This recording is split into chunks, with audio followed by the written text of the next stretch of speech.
நார்மலாக ப்ளவுஸ்க்கு நாட்டு வைக்கிறத விட இந்த மாதிரி உருட்டு நாட்டு எப்படி வைக்கிறதுன்னு சொல்லிட்டு பார்க்கலாம். இந்த பாருங்கள், இந்த மாதிரி முறுக்கி முறுக்கி நாட்டே ரொம்ப அழகாக இருக்கும். இந்த நாட்டை எப்படி நம்ம ஈஸியாக வைக்கிறதுன்னு சொல்லிட்டு பார்க்கலாம். ஃபஸ்ட்டு எல்லாருக்குமே இந்த மாதிரி நாட்டு வந்து நமக்கு பண்ணுறது எப்படின்னு சொல்லிட்டு தெரியும். இந்த நாட்டை ஃபஸ்ட்டு நம்ம செஞ்சிடணும். நார்மல் நாட்டு மாதிரி இந்த மாதிரி பண்ணிவிட்டு கிளாத்தில் மடித்து திருப்பி விட்டுருணும். கிளாத்தை திருப்பிட்டு அதுக்கப்புறமா ப்ளவுஸில் ஃபஸ்ட்டு மிஷினில் கொஞ்சமாக இந்தாண்டு பேக் சைடு வந்து துணி பிடிச்சி இழுக்கிற அளவுக்கு நம்ம தையல் போட்டுடணும். இந்தாண்ட கொஞ்சம் வர அளவுக்கு பிடிச்சி இழுக்கிற அளவுக்கு போட்டுட்டு இந்த இடத்த வந்து நல்லா எண்டு வந்து இந்த மாதிரி முறுக்கி விட்டுடணும்.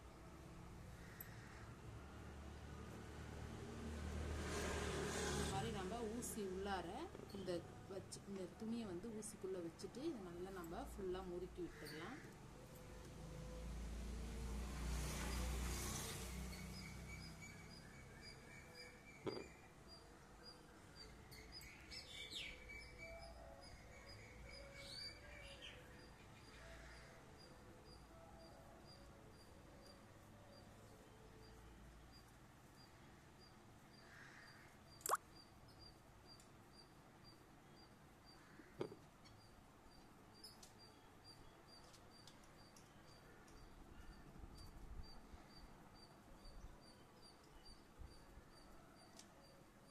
இன்னும் நல்லா டைட்டாக லூஸ் கொடுக்காம நம்ம முறுக்கி விட்டுடலாம். இந்த நாட்டோட எண்டு வரலும் நம்ம முறுக்கி விட்டுடலாம். இது பாருங்க, இந்த மாதிரி நாட்டோட எண்டு வரலும் நம்ம முறுக்கிட்டு இந்த இடத்த வந்து லூஸ் விடக்கூடாது. இப்படி நல்லா டைட்டாக இறுக்கி நம்ம பிடிச்சிக்கணும்.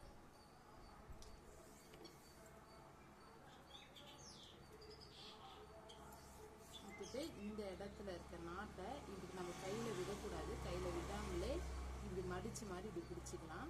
பிடிச்சிட்டு அந்த சைடு பேக் சைடு அந்த துணியிலேயே அந்த தையல் வரணும். கொஞ்சமாக பேக் சைடு இழுத்த மாதிரி நம்ம அந்த தையல் தூக்கிட்டே வரணும். இந்த நுனியும் நம்ம விடணும்.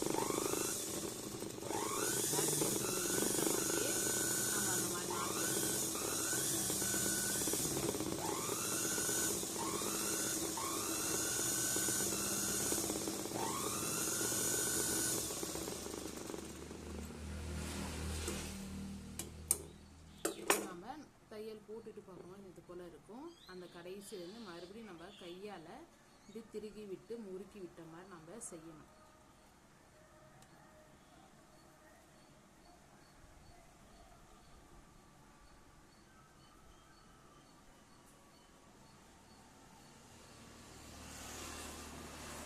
இந்த மாதிரி இந்த எண்டு வந்து நம்ம செஞ்சுட்டு இந்த எண்டுலையும் இந்த எண்டையும் இழுத்து பிடிச்சிட்டு நம்ம இப்படி குரூப்பாக ஒரு டைட் பண்ணணும். இப்படி குரூப்பாக இழுத்து விட்டோன்னா அந்த தையல் வந்து கொஞ்சமாக டைட்னஸாக உட்காந்து அந்த ஷேப் வந்து நமக்கு இந்த முறுக்கு நாட்டு மாதிரி நமக்கு அந்த ஜடை பின்னல் மாதிரி நமக்கு வந்துடும்.